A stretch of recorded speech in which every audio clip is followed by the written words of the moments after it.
Salutare, meu Sebastian și bine m-am găsit la un nou episod. Astăzi vreau să vă arăt un hacker împuțit. Deci, împuțit. Miros deja a căcat. Bun, acum dau un pic mai în spate. Că am vrut să vă știu dacă e chiar hacker sau dacă doar mi s-a părut mie. Și este foarte hacker. Este foarte hacker? Este foarte hacker, da. Resume, haide, te rog. Da.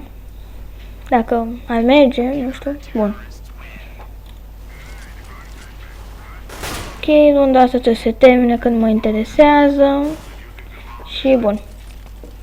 Următoarea rundă, asta e runda care trebuie. Bun. Aici se întâmplă totul, dau pe 1. Nu știu ce, vine asta aici, o să dau foarte încet când o să ajungă unde trebuie.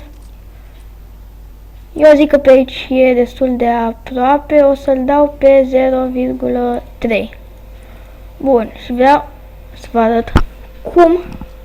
Nu, cred că trebuie mai tare să dau totuși. Un pic mai tare.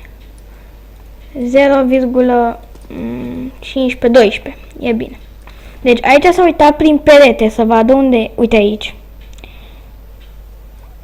Bun, după aia a luat ținta de pe el. Iar domnul îl vede foarte puțin pe ăsta și da. Atât am de zis.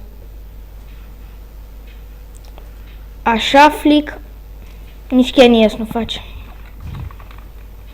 Cine știe? Da. Bun, deci asta am vrut să vă arăt. Eu am fost Sebastian, el a fost Martin și ne vedem data viitoare. Pa! Ne vedem, de vedere!